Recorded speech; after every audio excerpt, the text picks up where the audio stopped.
building relationships get results, get business results? Oh, so much. With relationships, there's so much time saved because you can trust what somebody says. You know that that they will come to you when they have need. And you also know that they'll accept help from you when you can help them. You'll know that they'll give you the information that you need, and that if they need information from you, they'll ask for it. So there's that trust that's developed through relationships. There's also just I think a better level of productivity because people enjoy working with people who they have a relationship with. And they also will know that people will give them the benefit of the doubt. And if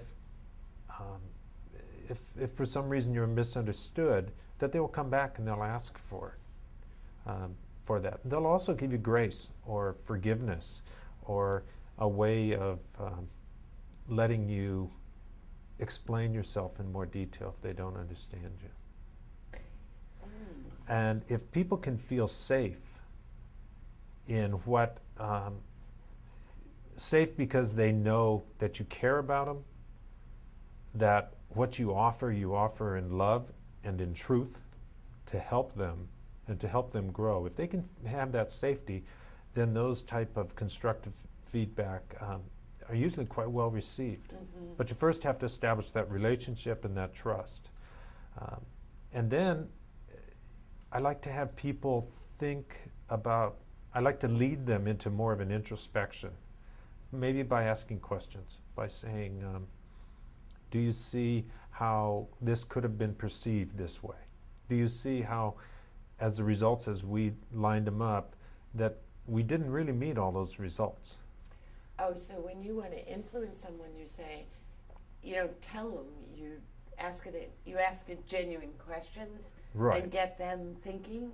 Right. If they can come to the conclusion themselves rather than being told it, that's much more lasting. Now, if they're very receptive, they're receptive to hearing advice.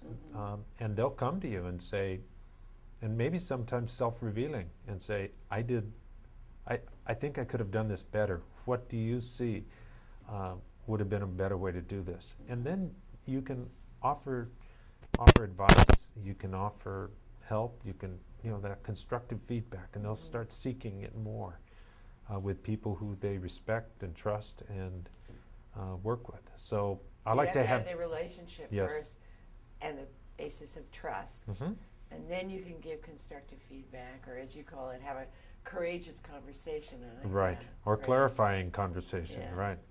And you can influence by asking people to share their own thinking and let them make their own decisions.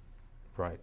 And sometimes that goes even further, because then they'll start, if they feel safe getting constructive feedback, then they'll start asking their peers for constructive feedback also. And with this constructive feedback, it'll just keep growing everyone.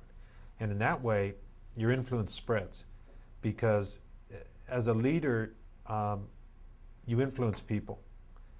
You can either influence them positively and everything grows, or you can influence them in a way that nothing will happen much more than just managing the current situation. But if you can influence people to become better leaders themselves and challenge them and raise their potential, then they will become leaders of others. So we're looking at the mission and the true purpose of the company and the company's objectives rather than the personal objectives.